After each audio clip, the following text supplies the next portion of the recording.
Hey, we're actually live, Jamar. I'm trying to cut off this music. I didn't know we were live. Thank goodness I'm okay. I look happy. Put that in the private chat so he didn't see it. All right, we cutting that off. Let me, look at this new stuff. Oh, we do what we gotta do. Hey, I know, I put it out there. I was playing the little background, the little music while I was waiting, so no problem. I let folks know we're on our way. I think there's a way we can talk behind the scenes while it's live, but I don't know how to do that yet. So okay. Hey, Angel, good. Thank you for joining us. We put the word out. This is just a quick pop in on Politics Talk because of the recent SCOTUS decision. Jamar had some time to join me, and hopefully Brandon Upson will be able to join us, but we know he has a lot going on with campaigns and candidates these days. So if he could jump in, great. If not, we're going to keep it moving. And I think what I'm going to do, Jamar, is let's just do the opening. And then we'll just come on back in and get rolling with it. All right. I'm rolling with your show. Look here. Has we look here. Once again, trying to where are we now? All right, folks, we'll see you right after this opening. Hello, I'm Marilyn Hemingway, and welcome to A Gathering Place. I said I'm stepping back because we have young voices who want to be heard and they're moving on something. Brandon is really important to you and your business. Even a basic type of technology, you learn it all. And people are good question.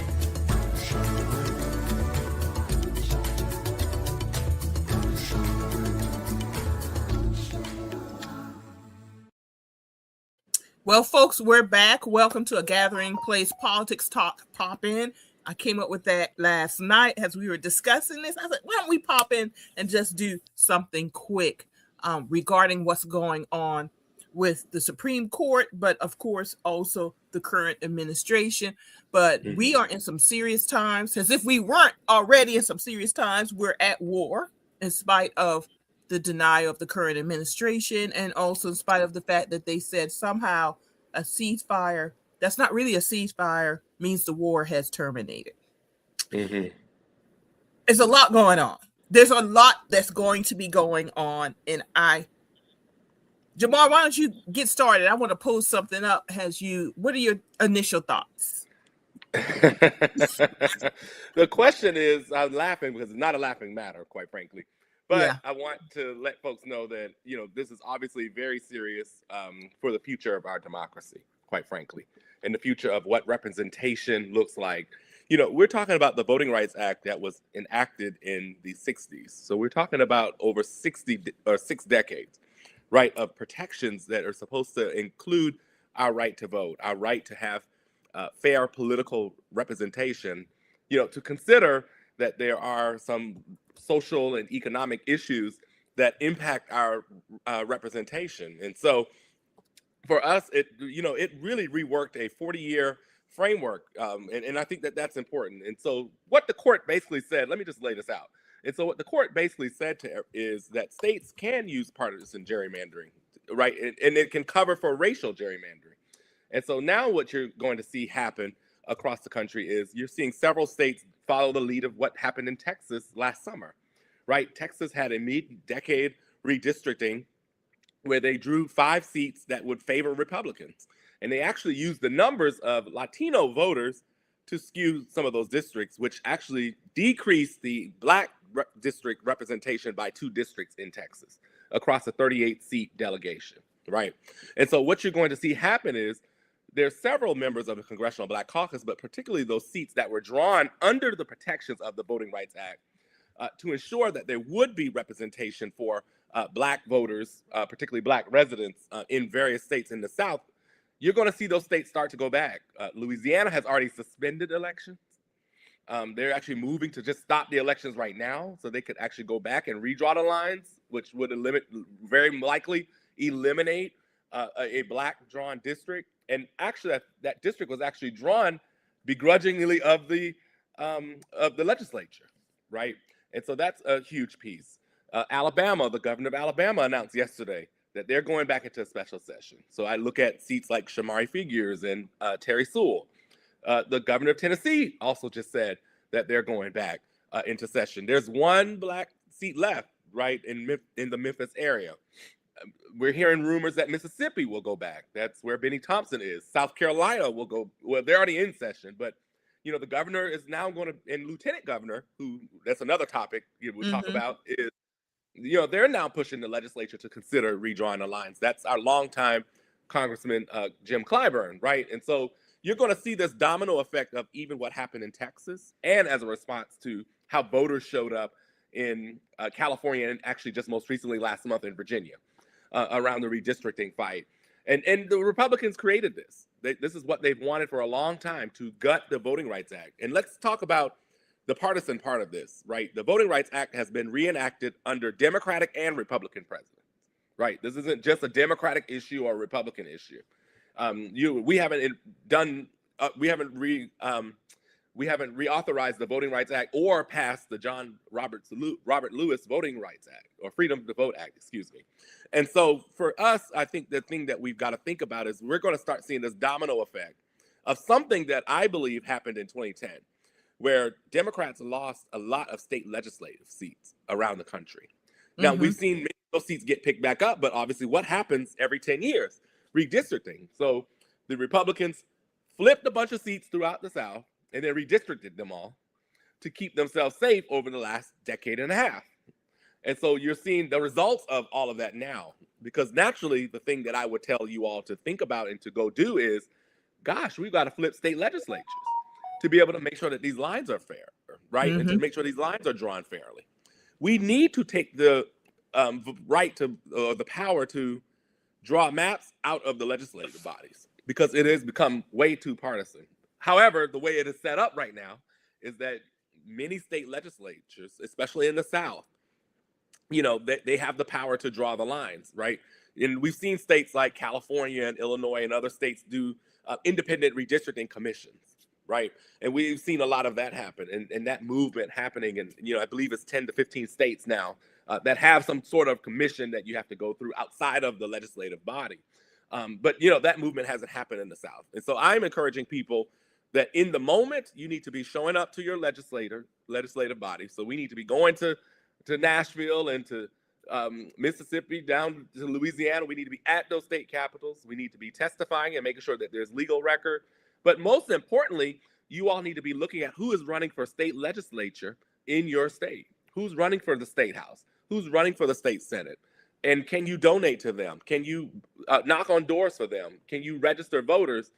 Because the thing that is going to be important is that, yes, you have to flip legislative bodies in order to stop the partisan gerrymandering in this way and in this fashion. Or one of the ways is, let me not say this is the only way, but one of the ways is to really be able to start looking at what that looks like. But long term, we are going to have to start looking at independent redistricting commissions. We're going to have to look at state voting rights acts. We're going to have to look at federal legislation and do all of the things because now, and we've got to start looking at who the next president is, because we have now skewed the court very clearly conservative. And a lot of the things that are in Project 2025, a lot of the things that the conservatives have been doing since the 60s, 70s, and 80s, quite frankly, are starting to show up through legal precedent in the courts. And now it's at the highest level in terms of the Supreme Court. And so those are my thoughts. I mean, there's more to do, but those are some of my initial thoughts. I thought we needed a level set with people of what it means. Yes. And what just happened. And you are going to see a delineation of Black voting power, but particularly representation in seats that were protected by the Voting Rights Act, but seats that were drawn to allow African Americans to run and serve in the highest legislative body in the country. You I'll did perfectly. You did exactly what I wanted you to do. I popped this up because, me, I'm big picture person, then coming to what's happening now. And we're seeing what Frederick Douglass understood before, during, and after the Civil War. Power concedes nothing without a demand. It never did, and it never will. Find out just what any people will quietly submit to, and you have found out the exact measure of injustice and wrong, which will be imposed upon them. And these will continue till they are resisted with either words or blows or with both. The limits of tyrants are prescribed by the endurance of those whom they oppress. And I usually just hear power concedes nothing without a demand. It never did, it never will. But you really have to have the context of what's going on. And it's so appropriate with what's going on in 2026. 2026 in America. And quite frankly, I believe they're going back prior to the Civil War. Trump has already cited some laws from 1856 that they want to bring back into play. They have not hidden, and they continue not to hide the fact that they have no respect for Black people. They don't like Black people. They are operating through fear because of the growth of Black and brown babies. We've outnumbered the birth of Black and brown babies, outnumbered in 2025 of white babies. The entire movement has been towards them maintaining power, maintaining white power. We have to understand this. If you look at what's happening around the globe, white people have only really been in power in the United States, and those who consider them white now because of the relationship with Britain, Great Britain in particular, but in Europe, where those who come to the United States then assimilate into whiteness. Because when they're in Europe, when they're in Africa, other places, it's much more tribal. It's much more about ethnics. It's much more about nation states, that identity, whether it's Italy, England, Morocco, other countries. It's not until they come to the United States that this whiteness, assimilation into whiteness, comes into play. And that has given them power on a false construct.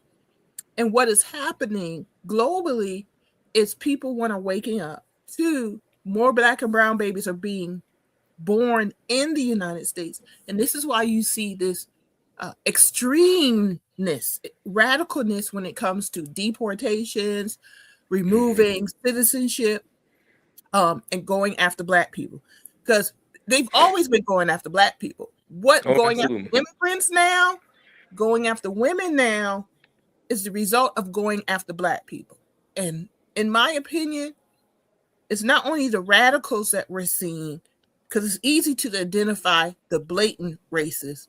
It's the benign racists. It's the moderate that Martin Luther King warned us about through the letter from the Birmingham jail, who wants Talk about it. who wants to continue to be comfortable, who wants to continue to keep the systems in place that, quite frankly, were systems that were created to keep Black and brown people oppressed. What we are seeing now, yes, is circling back around, but we also are seeing this extreme radicalism because some people call it an extinction burst, because they see whiteness going away and their entire lives have been told whiteness is your value.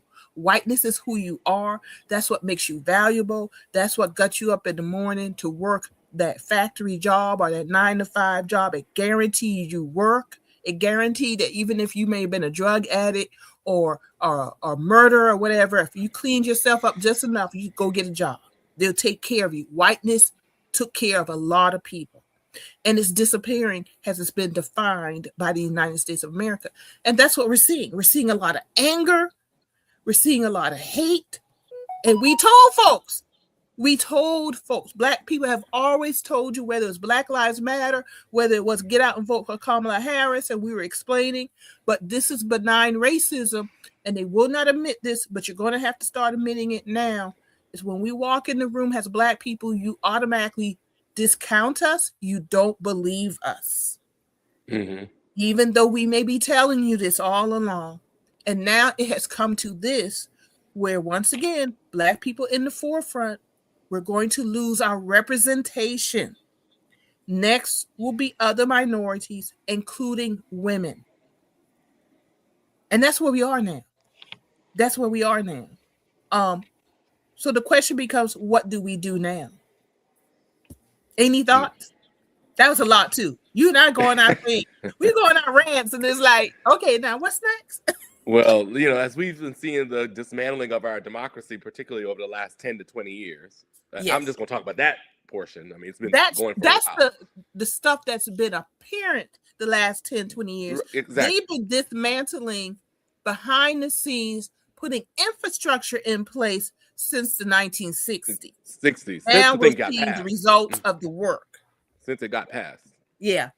They've been wanting to reverse it. It's the same thing, like if you equate, like, if you remember the Dobbs decision, what was that, about 4 years ago, right? It was the same thing on abortion rights and reproductive rights, right? Where, the 1972 Roe versus Wade decision. But it was behind the scenes, and then it started showing up in state legislatures. It's the same thing is happening. Yes.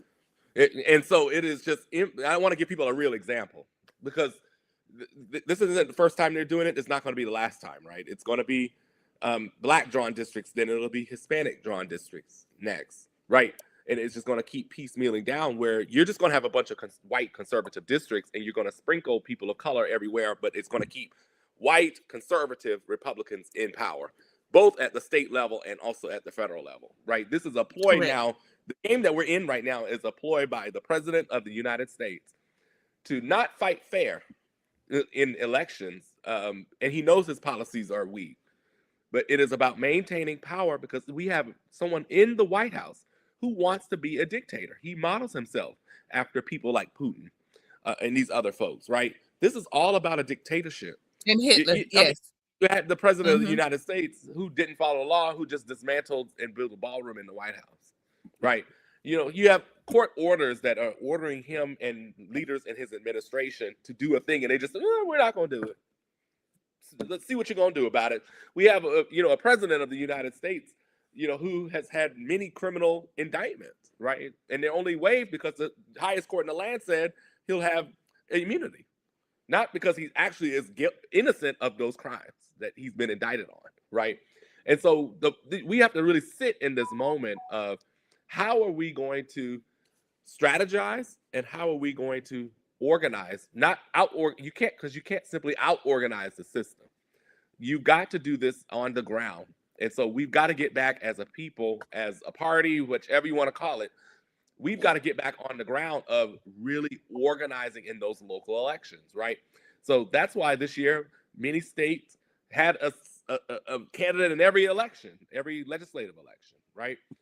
And making sure that people are running for state house, that they're running for state senate in their respective states, right? So that you have that fight in the legislature. Yes. But unbeknownst to that, knowing that many of those seats are drawn to be a certain way, right? On either side. And so now candidates are going to have to figure out, how do I talk to different types of voters in my district? And how am I messaging on those particular issues to win the election? How are we organizing around those candidates? How are we organizing our money? Because no one ever talks about that part. That we want to organize our money around getting those folks, elected, because we know we're going to have to do two things. You can't just rely on federal courts and Supreme Court anymore. You're going to have to fight on the ground and actually win those elections while we have them. The other thing that I think people are underestimating that this is going to do, this is going to drown and drain state election budgets. So money that state legislatures, most states usually pass a budget that allows you to run elections and to do this important work. That I actually think states are going to start messing with that money. Because if they don't have the resources and the infrastructure, they're going to try to take away polling locations, right? The hours get reduced. So when y'all start seeing all those things, this is why. Which they've actually already been doing that, because once they Shelby versus the United States, was it Shelby versus the United States? Yes. They lost that. When they gutted that. Mm-hmm. Yes, they started closing early voting locations because that took away the pre-clearance coverage. That's which is actually one of the reasons they can move so quickly now after the pre-clearance is gone. You don't have to get things verified by the Department of Justice anymore. That's why they're able to move so quickly, because they took Section 5 out. I mean, and it's like they were waiting on the decision, almost like they knew it was coming. Yeah, because this isn't even. It hasn't even been a week. It's been 3 days, and so I just want everyone who's watching us right now to really listen that this is a long-term movement. And so I would encourage people right now in the moment, who's running for state house in your district. Most states have their filing deadlines have passed, but who's running and how are we organizing ourselves, our bodies, and our money around them? Y'all, we're doing a poll. This is a new thing. You could take a poll. Do you understand the impact of the recent SCOTUS decision regarding Section 2 of the Voting Rights Act? Yes, no, it's time to get serious. I'm panicking. Please take the poll. We're going to show this off and on through the show while we're talking, and then talk about it at the end of the show. But please let us know your thoughts regarding the recent SCOTUS decision. Yeah. Mm-hmm.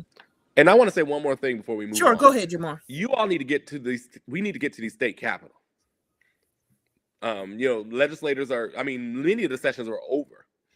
These legislators are being called back. So like Alabama or Tennessee, they're being called back in the same way that Texas was called back, last year, in order to do that. South Carolina is already in session. So I imagine they're figuring out how to add this. In Florida, they're already debating theirs. They actually were in debate on their redistricting this week, where you had State Representative Angie Nixon basically just go to the floor and disrupt the floor. We're going to have to disrupt their process in order to stop this, right? So Texas, for example, had to disrupt it for a few weeks by breaking quorum. That looked different in each state because procedural rules are different in each state. And so whatever that might look like, hopefully many of you are getting connected also with your local legislator. You need to be calling the person who's sitting in office now. They need to hear from you and they need to see you at that Capitol as well. And so I just want to make sure I encourage that part, that we can't wait until November is important, but we can't only wait until November, right? Where we've seen them make these moves in the last 3 days. We've got to be ready now. And so I'm praying and hoping, and I've been in some group chats and things like that and seeing some people in organizations trying to get, people organized over the weekend. So, if an organization in your community is like, hey, we're taking a bus to the Capitol, if you can go, I understand people are working, but if you can go, please go. Because we need those legislators to hear us and to see us, that we're not going to accept, racially gerrymandered districts in this way. We're not going to accept partisan gerrymandered districts in this way, where, our voices and our power get wiped out with the snap of a finger. We're not going to allow that. One other thing, and I hesitate to say it, but we have to say it because it's out there. I am seriously concerned about birthright citizenship, even more so now with this recent decision. And it will be clear if they make the decision to end the immigration clause of the birthright citizenship. There's two things to that. One, the next thing will be looking at the citizenship of Black citizens. That's ultimately what they're trying to get to. The first step is the immigrants. Right. Let's be quite honest. There's xenophobia within the Black community too. That means y'all fear or dislike of international people. When I say xenophobia, and it's lack of understanding. So we get caught up in some of this propaganda also. So they know what to play to, right? So go after the immigrants first, that immigrant clause. Then, but it's going to lead, just like with the Roe versus Wade, they did not stop at Roe versus Wade. They're coming after birth control, etc. It's the same with birthright citizenship.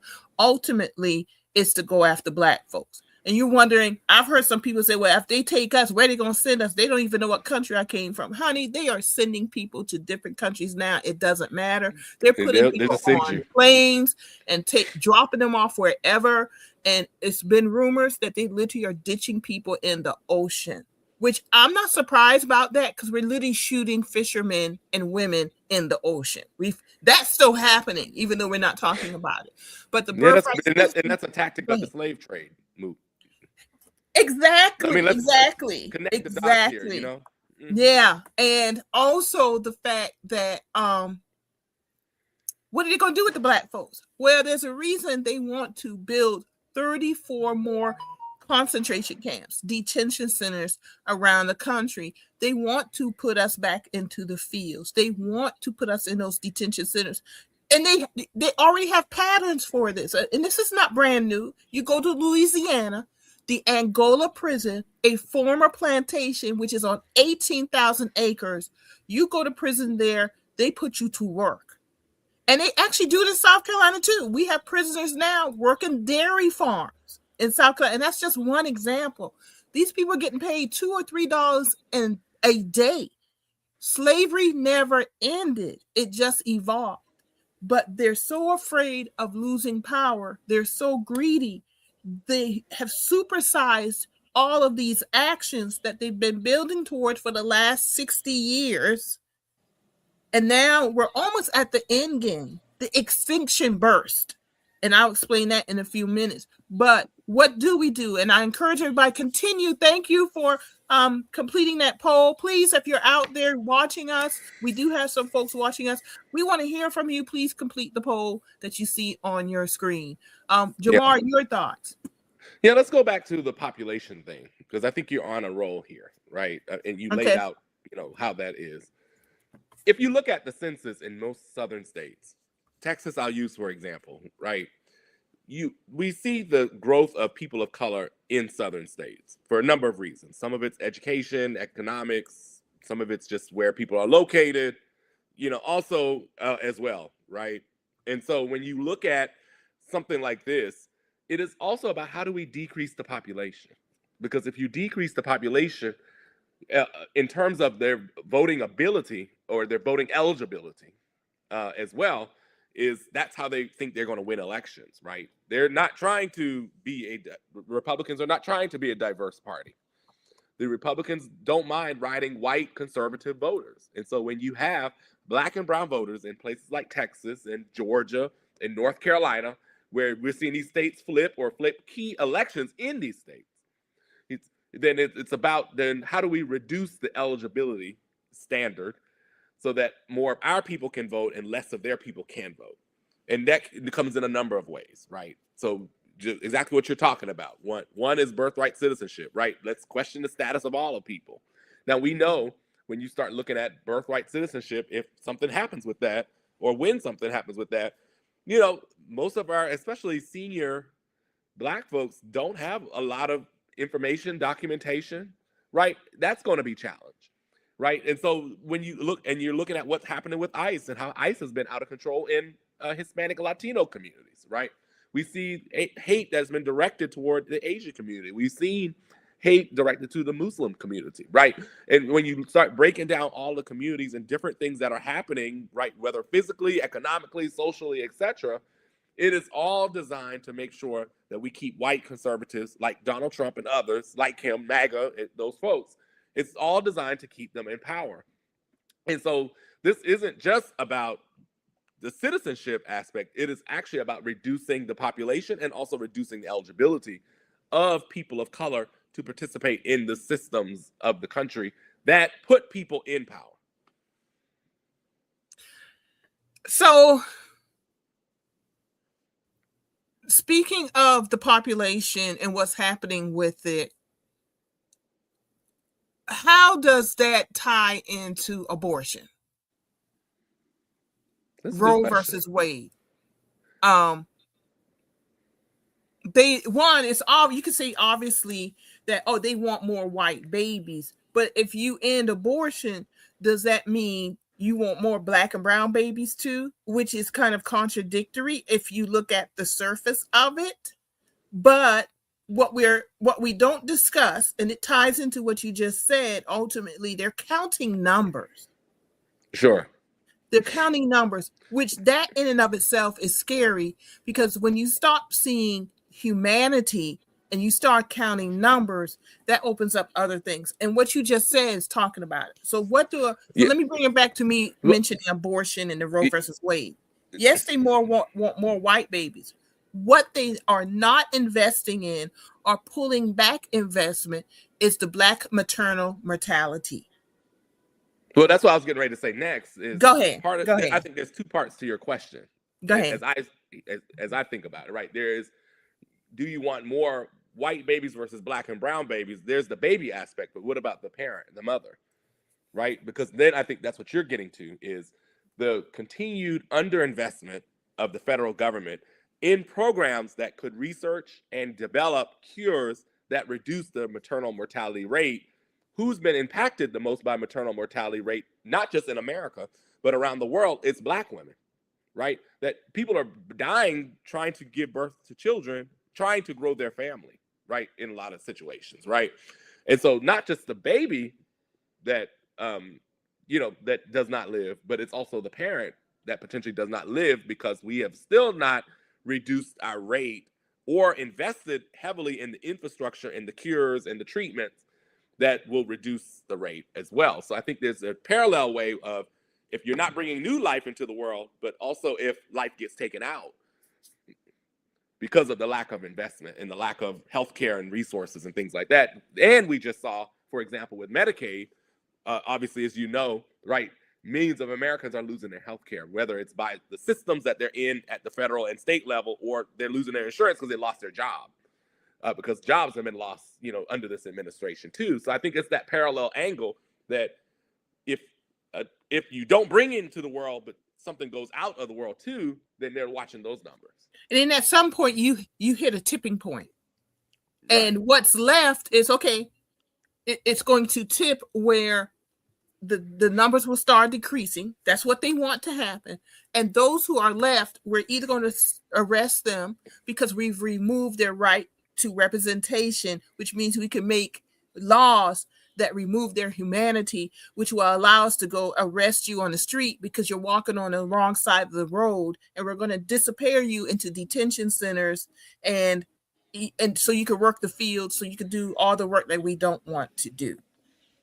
It's all tied together. And I think, audience, we're not trying to confuse you. Thanks for all who are joining us. And I don't even think it's confusing, Jamar. I think we need to speak plainly. And that's why I wanted to have this pop in, because I see a lot of folks, they're like talking about this SCOTUS decision as if it's a standalone decision. Like SCOTUS got to this point, we're going to do this, when it is part of a larger picture.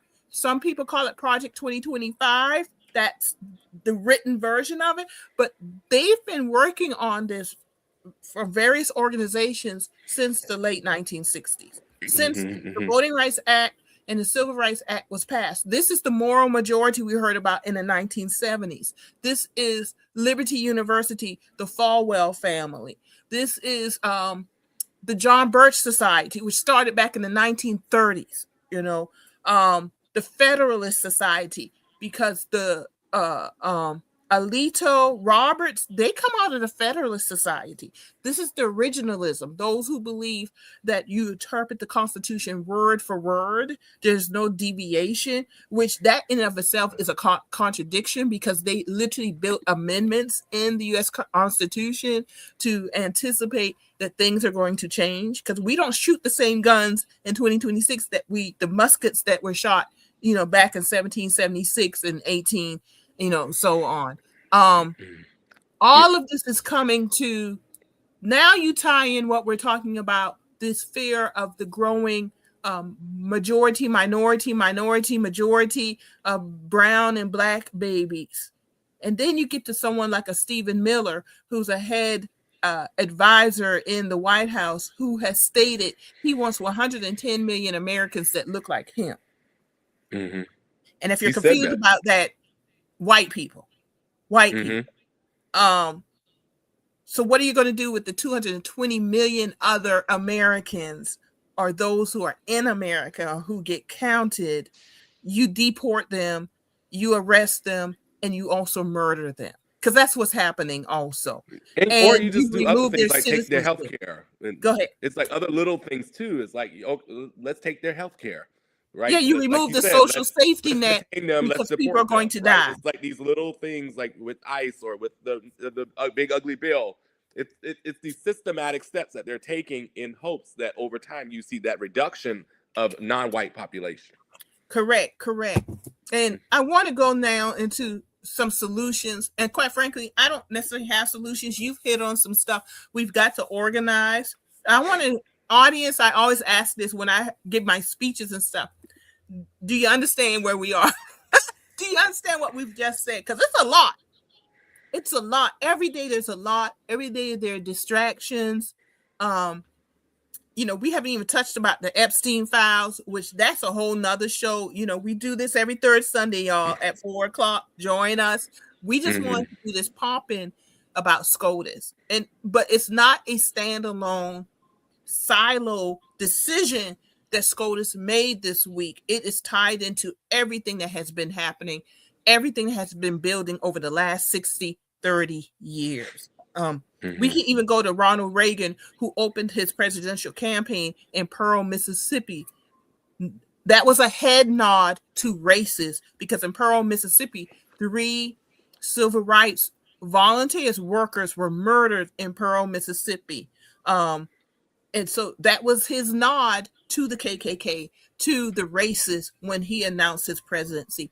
I will never forgive Ronald Reagan for that. And I never voted for him. And yes, I was of age where I was voting at that time. And I would never forgive him for that. And that's why it's so important to know your history. But when it comes to solutions, Jamal already noted organizing the grassroots on the ground. We know folks who are already doing that. But what does that really mean, Jamar, when we say that in this moment? Because you and I know, that's the work we do, right? And in my case right now, it's the volunteer work I do. But same in my case sometimes. People have been doing the work. But let's say I'm someone that is finally hitting me that this is serious now. I'm living in a state where it's a very strong possibility that I will not have any representation by someone who looks like me, who understands my life experiences, who understands culture, who understands the social economic pressures that we feel on a daily basis. How do I get organized? What can I do? Well, I think there are a couple things. Even the public, y'all drop it in the comments. But go ahead, Jamar. Yeah, please. Or if you all have things that you are doing that people can get involved in, please put that too. Like, because 9 times out of 10, a lot of people don't know where to go. Right? They're watching the news, they're watching shows or like this, or they're in different spaces, and you may or may not even just know where to turn. And so, if you all have different resources, obviously, a lot of my work has been done in South Carolina, Texas, North Carolina, places like that, DC. But for those who are watching, I think organizing looks a couple of ways. I think at the personal, individual level of things that you can do, right, is educate your people. Like, we need to tell people what this is. I actually don't think a lot of people know what this is, because just to your point earlier, many people are looking at 3 days ago in the news that's cycled from 3 days. You and I, and maybe others, are looking at this as they've been doing this for 6 decades, right? And this is just the manifestation of it, right, in real time that we see it. And so I think you can do that. I think we need to be doing local op-eds, right? Like, just educate people in the paper, putting that out there wherever you can. If you know Black or Brown radio in your community, sending things to the show, calling in, whatever it takes. Like, those local things, I think that we should be thinking about doing, because we've got to raise the awareness around this issue. Because if we lose our political representation, we lose everything else, right? We won't have a vote in Congress the next time they try to cut health. We won't have a vote in Congress when they bring the SAVE Act, which is involved with the birthright citizenship that you talked about, right? That people have to prove their citizenship, not just their voter registration, when they go to show up to vote or try to register to vote in this country, right? When the next budget comes and they try to cut programs, right? Whether it's education programs, obviously they've cut in DEI programs and other workforce development programs and other programs, you won't have a vote. You won't have a say in what happens in Washington, D.C. and what comes out of Washington, D.C. And so we've got to raise that alarm. I think that's the personal kind of awareness and education. I think there's another bucket of what you have on the screen is calling your state representative. I know we like to call the congressperson and we like to call the U.S. senator and the people we see on TV, but the person who's not on TV is the person that is going to have a voice in this, of whether these kind of partisan gerrymandered maps, because we know that's what they're going to be, whether those kind of maps pass. And so you should be calling your state representative and your state senator, right? If you can get to your state capital, you should be doing that. Now, the conversations that we need to be having with our state senators and our state representatives is not what speech are you about to give and what press conference are you about to have. The conversation needs to be, what are you going to do within the procedural rules of committee and the body that you serve in? And that's got to start to be our question. Because I've seen all these press conferences, which, fine, they need to do their part to educate the press and the community. That's one avenue that they can do that. But this ain't the time for speeches. Like, we're gonna have to go beyond that. So what are the parliamentary things that you can do? What are the points of order that they need to be putting in place? What are the points of disruption that they can put in place, obviously, and keep their seats, right? Because at the end of the day, it's going to take those kind of tactics and those kind of strategies to really either delay or stop these maps altogether. I don't think having a press conference every day is going to do that. And so it's not going to the floor and giving a speech. It's what else are you doing on the floor? What amendments are you doing to delay the bill? What points of order are you putting in place? What other parliamentary rules and strategies are you putting in place? We've got to push our state legislators to be strategizing on that and to do that. There are policies. If you're a part of organizations, at a time I was at Planned Parenthood, we would actually offer amendments. And so let's draw our own maps and offer amendments, and do those. Like, we need to do those kinds of things, because what's going to happen is legislators in Alabama are going to show up on Monday. Legislators in Tennessee are going to show up on Monday and just ram a thing through if we don't do anything. And the Republicans in those legislatures, the Republican governors aren't going to care about these press conferences. They don't, right? And so at the end of the day, we've got to start thinking like that. And then outside of that, yes, we still have to be galvanizing and organizing on elections and you learning who your candidates are on both sides of the aisle that are running for state house and state senate seats. We did a disservice to ourselves when we lost hundreds of state legislative seats in the 2010 election, because Republicans were able to go in 2011 and 2012 and 2013, both in state legislatures and through the courts, of drawing themselves into power and to solidify their power. In a lot of cases, allowing themselves to go into supermajorities. Which brings me back to what we put up earlier, the Frederick Douglass quote, power concedes nothing willingly. And y'all, yes, I did paraphrase that right now. But I want to point this out. We need to stop the whataboutism of both parties. Both parties, yes, there are similarities. There are things that need to change in the Democratic Party. But right now, the Republican Party is actually not operating as a political party. They're operating as a power-hungry, greedy entity. Some people say a cult. I hesitate to say that. I'm not going to disagree with it, but I do want to hesitate to that because I just, on my personal level, see it as something slightly different. I do think, though, people are acting cultish within the Republican Party. What I do know is when the Republicans have power, where they're in a majority, they don't care. What they want to get passed, they will get passed. They don't care who it hurts. What I do know regarding the Republican Party, and they're showing themselves this week, it really is, it's been revealed, is they actually don't believe in democracy. They do not believe in democracy. They believe in power, not democracy. They believe in power. Two different things. Exactly. And they show it almost every day. And then we get these little bursts of big things. We had a big thing this week, which was the SCOTUS decision. The other big thing was going to war in Iran, totally ignoring the Constitution, not going to Congress and letting them know. So we have these big things, but every day they do smaller things. This is the most incompetent Congress in history. They're simply not even passing bills. If it has nothing to do with the will of Trump, they're not doing their job. That's what we're talking about. They absolve their responsibility. Exactly. They don't believe in democracy. Let's go back to the SCOTUS decision. It's why we're having this pop in. Jamar did a wonderful job of citing all of the states. They made the decision, they announced the decision, and immediately Louisiana canceled an election. Y'all, they canceled it. The governor at that. Typically, the governor canceled an election. Just for people's context, typically what happens in elections is usually a court will stop an election, right? If there's something not right, or they need an extension of time. It's really above precedent that a governor stands and says, we should go to cancel elections. I'm sure now they're working the courts to cover themselves. But typically what happens is a court will say, a map is not complete, we're going to delay this election, or there's irregular voting, or whatever it is. And so the fact that the governor just got up and had a press conference like, we're going to cancel the election, should show people really in this moment exactly where we are. They do not care about democracy, and they'll trample on anybody to stay in power. Correct.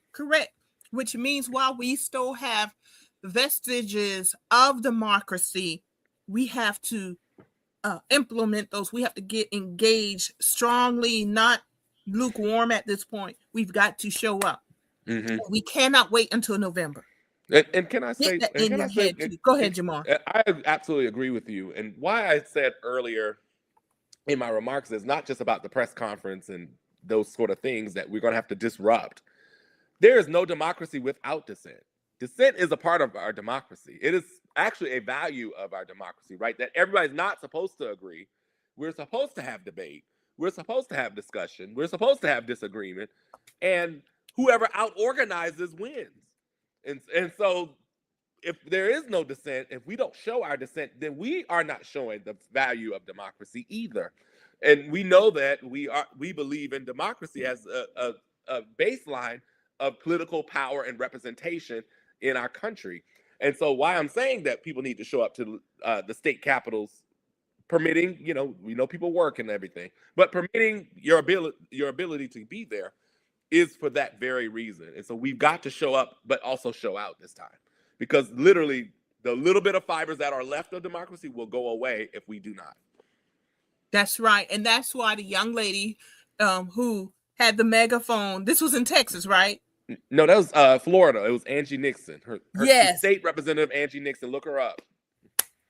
I was so excited to see that. We got to get over embarrassment, y'all. We've got to get over what will people think of me. You got to do what you got to do. You got to do what you got to do. You got to disrupt at this point, because we may not make it to November. And I don't think people really understand that we may not make it to November. People are saying, get registered to vote. Yes, do that. But understand, you have to do more at this point. We're walking around in a zombie state. It's just like getting up. And that's actually part of the plan also, folks, to wear us down. This just doesn't start. That did not start in the last 10 years. It started before Trump came along because of others. Newt Gingrich. I bet a bunch of y'all don't even remember who Newt Gingrich was. He was Speaker of the House at one point, and he started the media thing with Fox, the very negative strategy, etc. Lee Atwater with the Southern Strategy, Barry Goldwater. You know, that was early 1960s with Barry Goldwater. He lost, but in his own strange way, he was very racist too, in particular Native Americans, because in Arizona it was more Native Americans, and I know that, folks, because I used to live out there too. But he was actually pro-abortion because for him it was a privacy issue. So there were these contradictions. When you say a democracy, you do have a right to disagree, which also means there were contradictions, right? Barry Goldwater was pro-abortion because it was a privacy issue for him. That was his conservatism, but he was also very racist, right? And you go, oh, how could I agree with him with abortion? And he's a racist guy, because democracy actually does create contradictions. What has happened is because through propaganda, people feel that they cannot speak out. What has happened because through oppression, with right to work states, you could get fired for speaking out. People have been inoculated to not speak out, to not express themselves. And we don't even notice it because it's been so subtle through media. Now it's just open. They're just open with it. But in many ways, people are stuck. They're feeling, what can I do? Or I can't do anything. It's because it's taken decades to wear us down to the point where we actually tell people to be quiet. Oh, don't say anything. You lose your job. Don't say anything. It makes me uncomfortable. Well, we got to get uncomfortable, folks. And with elected officials, I'm not going to say anything because I don't want to lose my seat.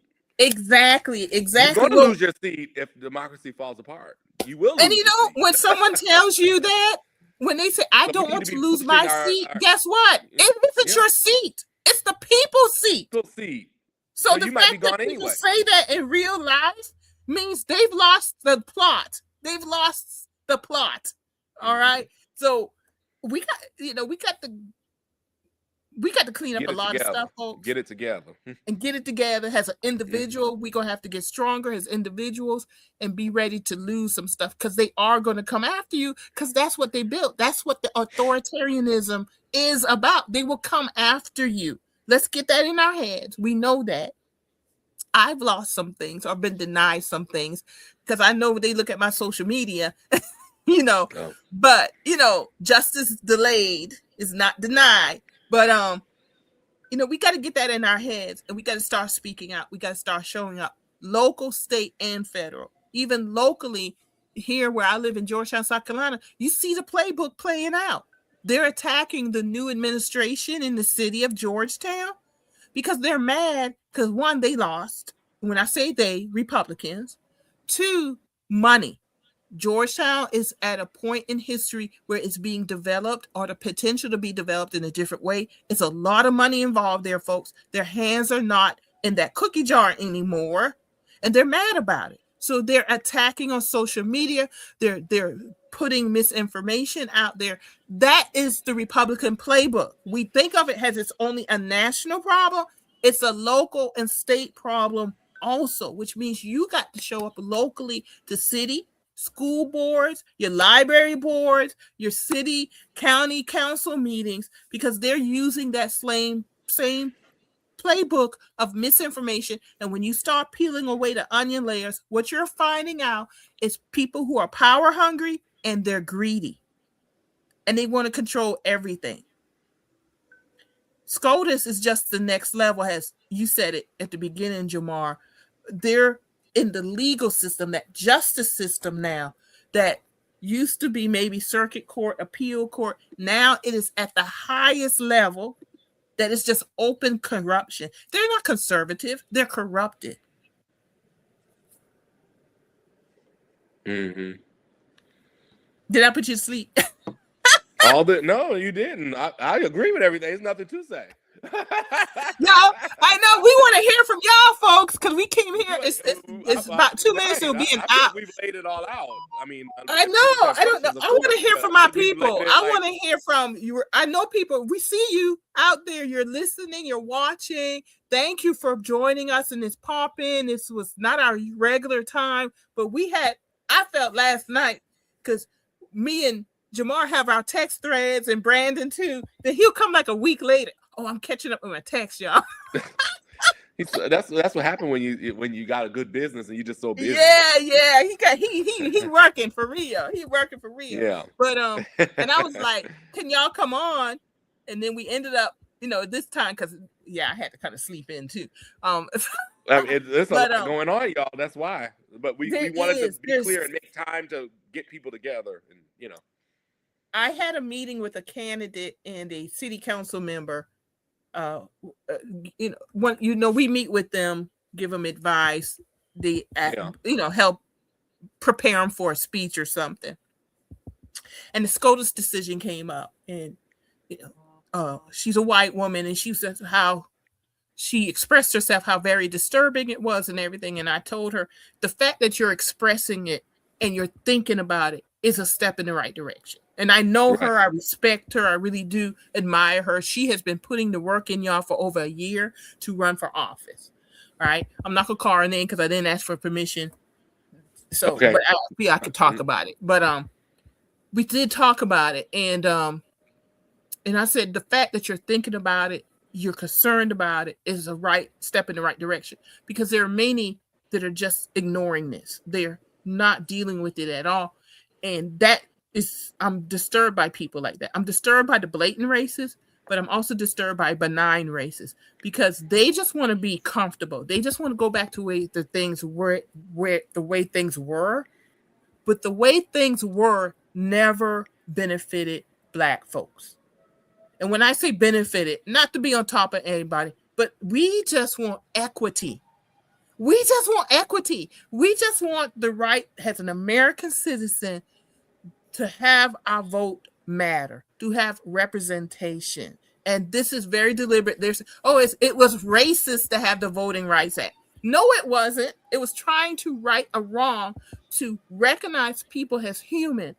We literally were written in the Constitution as 3/5 of a human, our ancestors. It is not until the 13th, 14th, and 15th Amendments that our ancestors were emancipated, which meant following generations were emancipated. Because prior to that, during chattel slavery, if you were born of an enslaved mother, you were born enslaved for the rest of your life.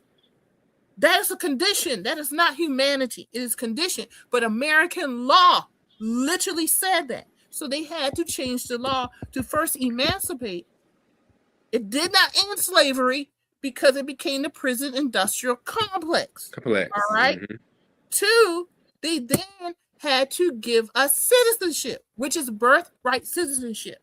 And the reason I know that they're coming after Black folks in this, they have to go to the immigration point first. But just like Roe versus Wade, they did not stop with just Roe versus Wade. They're now coming after IVF, birth control. Sure. Birth control pills just this week, because we're so focused on the SCOTUS decision, you can no longer mail birth control pills through the mail. You got to go in person. Yeah.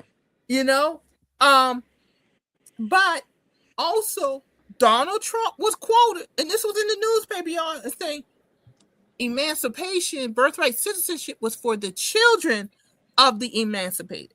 Now you're thinking, you're going to assume when you hear children, that means me too, because I'm the child of the child of the child of the child. No, it doesn't. They're going to come back and say it was only for that first generation, that those who were emancipated and their immediately children. In other words, the rest of us, their argument is going to be with first birthright citizenship does not apply to descending generations. The writing is on the wall. And we've had this fight from day one, because Joseph Hayne Rainey, who's from Georgetown, South Carolina, was the first Black U.S. congressman ever was enslaved until the age of 10. He emancipated. His father purchased him, his brother, and his mother from enslavement at the age of 10. He grew up. He grew. The 13th Amendment became a United States citizen, allowing him to run for Congress. He was first appointed, then he ran, and then was elected. The very first elected. Okay. Mm-hmm. He was against the Chinese Exclusion Act. That was an anti-immigration act, y'all. So from day one, African Americans, Black folks, we have been fighting for immigrants, for citizenship. The first Black U.S. Congressman, who was from South Carolina, Joseph A. Rainey, was a leader in this. What was happening during Reconstruction, the 1870s, is now at our doorstep again in 2026. And we have got to push back, y'all. We are all in this boat together. All minorities, immigrants, women, white women, Black women, women of color, everyone, to push back this against this system that was created to benefit rich, land-owning white men and the women who uphold that white supremacy system that they created in these United States of America. All right. We got Vernita and Lights. I apologize if I pronounce your name incorrectly. What do you recommend that we do? What does showing up look like? We kind of talked about that already, Jamar, but go ahead since that question came up. What do you see again? Showing up to press conferences, disrupting the system. Go ahead, Jamar. Yeah, I mean, that's what Vernita, I hope I'm saying it right as well. But that's what we need to be doing. We need to be pushing our state representatives and our state senators to disrupt the process. Because we know that in places like Tennessee and Alabama, where there are Republican supermajorities, they're just going to show up on Monday and Tuesday and try and ram new maps through. And how are they able to do it? Because they've been drawing the maps. They don't wait till redistricting to draw. They've been drawing them, and they sit in law firms, Republican law firms, and they wait until they get a chance like this, and they pull them out. And so we're going to need Democratic state legislators to not just do press conferences. We're going to need them to be in committee meetings. We're going to need them to put points of order. We need them to put amendments that delay the process and all those things to really be able to do that. And we need the public to show up at the Capitol to support them and to cheer them on and to do all the things when they do that. And so that's important. What you can do in your community is make sure you're educating your family and friends. Write an op-ed. Call into a local radio station. Send information to a local TV station, right? Organize your friends and family and neighbors and colleagues and other folks. And so those are some of the ways we've talked about. And so those are some of the ways that I'm recommending that we show up, but it's going to be our legislators needing the courage with the support of the voters and the public to disrupt the process when it comes. It is not about going to the floor to give a speech. We know you're against it. It's about what are you going to do to stop the maps, because therefore you dilute your own representation, quite frankly, if we just allow the maps to go through on performative things. We've got to do the hard, tactical, strategic things in these bodies, particularly in Alabama, Tennessee, Louisiana, and looks like going to be South Carolina soon. Yeah, and what I want to add to what Jamar said too is donate to the ACLU, donate to the NAACP legal funds, Legal Defense Fund. Donate to those folks who are doing the work. They need those funds. Y'all, it could be $5, $10. Make those donations. They do add up quickly. Social media, respond back to the misinformation, which means before you respond, go get educated. Start a book club. Start reading some books. Every show, I don't know if we're going to do it today. Jamar might think of a book quickly. We like to recommend a book at the end. I want to say The People's History of the United States by Howard Zinn is a good book to start with. That did help radicalize me. I do think it's some kind of a bit of a radical. I read a lot more books. See if I could grab one quickly around here. Start reading The Resistance History of the United States by Tad Stromer. It's getting ready to come out. He is on TikTok. He's on YouTube. Tad Stromer, very good resource. I would recommend Heather Cox Richardson. Follow her. She's on YouTube. But I'm gonna qualify that a little bit because I like her. I follow her. She's a historian, really great with history, giving context. Definitely follow her. She's a little bit too moderate for me. I think we are past moderation. She's not a big fan of like a general strike. I think we need a general strike. It was an attempt to do that yesterday on May 1st because May Day, it's actually a labor celebration. May Day, May 1st. We need to have general strikes. If we can't get a general strike organized, start doing your own personal strikes. And I'm going to bring it up because comments, Maureen. Hey, Maureen, how do we get people willing to give up some things, dollars? I'm willing, but most aren't. You see how I kind of segued into that, Maureen? Maureen's a friend of mine. Thanks for showing up, Maureen. Hi, Maureen. Let me, y'all, I should have brought my pictures up. I am growing my own food. Jamar has probably seen some of my pictures. It's coming along wonderfully. When my father passed away 6 years ago, this coming August, I started flipping our yard into an edible yard. I now have raspberries, blackberries, blueberries, fig tree, peach tree, vegetables, multiple different types of vegetables. My goal is to back off the grocery store, which I do. I have at this point. I usually just get chicken because I can't butcher chickens, y'all. That's not me. My neighbor got eggs from the neighbors.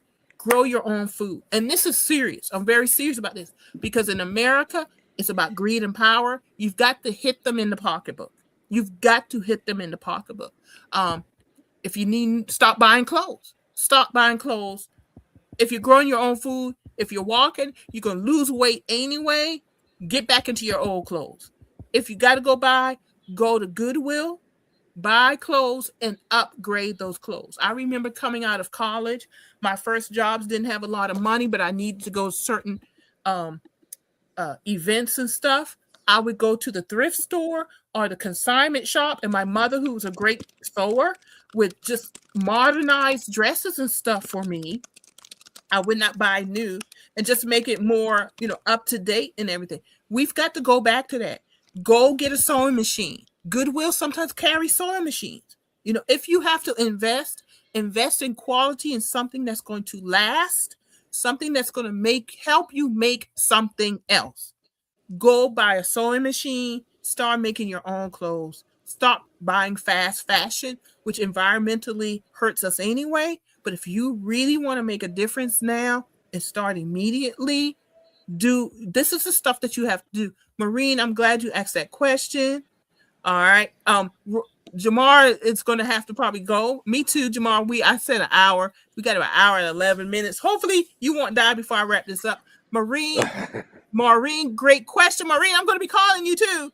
All right. Public education. We need to support our public education system. I think North Carolina turned out in the thousands on May 1st, May Day, to support public education. This is the stuff, y'all, that we have to do. I want to thank everybody for joining us, taking this hour and not quite 15 minutes with us to just hear us talk. This is how urgent this is, y'all, that we felt we had to come on. Where do we get plants and seeds for a garden? Grocery stores now carry seeds. Walmart carries seeds. I have this stuff all around me. I wish I could just show you.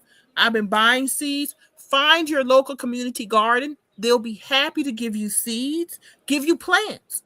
If you live in Georgetown, South Carolina, I have extra corn that's growing. Come by and get it from me. We'd love to, have you stop by. Call first or email me, Marilyn@GotherGetTheChamber.org. Everybody can't be coming up to my house. I know that's right. Local community garden. Oh, yes. Thank you. The library has seeds. Libraries have now the library of seeds. Okay. I did not know that. See, yeah. There have been people who've been aware of something changing in society who have been getting ready. Now it's being revealed. It is now being revealed. That's what's happening, y'all. Grow your own food would make a huge difference. Stop spending money in stores and corporations to people who don't like us as human beings. They don't like us as human beings. And if somebody could say, I want 110 million people that look like me, where are the 220 million others going to go? They're either going to kill us, which they're doing. They're going to remove your human and civil rights, your voting rights, which they're doing. And we just got to stop it. We got to now show up and show up in many different ways. There's no wrong way at this point. Just do something. Jamar, I'll let you have the last before you got to go. Okay. And I just want to go back because she's like, hopefully I get through the wrap up before you die. I'm talking about my laptop. I hope I'm not going to die. No, you're not. No, you're not. But again, Marilyn, I'm always enjoy doing this. I know we've been we actually started this back during COVID, because we were like, the world is falling apart and let's just talk to people about it. Mm-hmm. So I hope that people will come back and visit us on the third Sunday. Sometimes, like Marilyn said, we try to pop in and do these kind of things just because just these things happen and they're happening so fast. And so hopefully this has been an education tool, but also something that you can use to share with your friends, your family, your colleagues, your neighbors, etc. As well. And thank you, Eric, and all the folks that commented and asked questions and all that. Hopefully we answered your questions. But again, like I said, it's time to disrupt. We're at that inflection point in our country. Are we going to have a democracy or not? And how we show up, if we show up, is going to show whether we care about our democracy and what it means for in this case, Black political representation, Black political power, and not allowing them to ram through maps that will dilute that power immediately. So again, show up to your capital, call your state legislator, text your friends, let your local newspaper know. Eric just made a comment that he engages with Black newspaper. They're looking for content. We should be putting that content out there for people in those local media spaces. Support people who are running for office if you're not, or if you're willing to, right? And there's so many things that you can be doing. And so reach out to us. Follow us on Facebook. We check the Facebook page. You can add me. I'm Jamar Brown on Facebook. Stay in touch with me if you have questions or want to engage in various ways. And then just lastly, we want to just extend our support to those who will be fighting this fight in places like Louisiana, Alabama, Tennessee, South Carolina, the states we know are talking about redrawing their maps. We anticipate, or in Florida, as well. Those are states that are already in the process, whether they're in session or going back into session. And so for us, we want to extend that support. Again, you should follow groups like the NAACP. They just had an emergency call the other day that had like 11,000 people from around the country on it. I got to be a part of that. Look at the ACLU, look at the Legal Defense Fund, look at the Southern Poverty Law Center. They do a lot of this work and they're under attack by the administration right now. And so, there are groups and there are people already out there that are doing them. And I just named a couple of those groups that are doing the important work. Go sign up and volunteer. Go show up if they're going to the Capitol. Testify if they're asking people to testify. Call your representatives and your state senators, right? And do all of those things. And so we've got a fight on our hands, but we've got to be in this fight together. It's not one or two or three people. It's going to take thousands of us, millions of us coming together to say absolutely not, that you're going to ram partisan gerrymandering maps through the legislature without us having a say about it. And that's part of the work. And then lastly, I'll say what I said earlier is there is no democracy without dissent. And this is our time to dissent, something that is going to hurt so many people at one time. So that's all I'll share. Thank y'all for joining us on Saturday afternoon. Hopefully you have a better Saturday afternoon after listening to this discussion of this critical issue, but we just thought we just couldn't wait any longer. We couldn't wait till the third Sunday. That's to right. really talk about this. Yeah, and happy we need Mother's to Day pop to all in. the mothers out there, because Mother's Day is next weekend. And so just extending an early happy Mother's Day to all the mothers out there. Very good, Jamar. Thank you. And happy Mother's Day to everybody. I want to remind everybody, our regular time is 4:00 on Sunday, and we repeat on Wednesdays, the same show. We have a show coming up tomorrow. We're going to be talking about women's health and reproductive health, S1095. They're trying to get passed in South Carolina. We do not want this passed, folks. This is going to be taken, doctors and women will be charged with murder if they have to have an abortion. It's draconian, y'all. This bill does not need to pass in the South Carolina legislature. We're going to learn more about it tomorrow, the ins and outs and why we need to be against this. So please join me tomorrow at 4:00 Jamar won't be with us tomorrow, but I'll be there with Miss Jenna Arsenault, and she's going to talk about it. She's a doula, and she works in women's reproductive health. Please join us for that. Everyone, thank you for joining us today. Eric, thank you from the Savannah Herald for joining with us today. Love to have everyone come back with us, and the Savannah Herald, and of course, Black newspapers. We do Politics Talk every third Sunday at 4:00. We invite different guests on, and we talk politics. But we did a pop-in today because we thought it was so urgent because of the recent SCOTUS decision. Get to work, folks. That's what it is. Do something. We've given you some suggestions, and we'll be talking about this more and more as we move forward with a gathering place hosted by the Gullah Geechee Chamber of Commerce. Look forward to seeing everybody. Thank you, Jamar. I will be talking to you later or texting. Everyone, I can't wait. I know, right? Everyone have a good day, and we will see you tomorrow at 4:00. Thank you. Take care, y'all. All right. Good night. Hello, I'm Marilyn Hemingway, and welcome to A Gathering Place. I said, I'm stepping back because we have young voices who want to be heard, and they're moving on something. Branding is really important to you and your business. Even a basic type of technology, you learn it all. And people are Good question.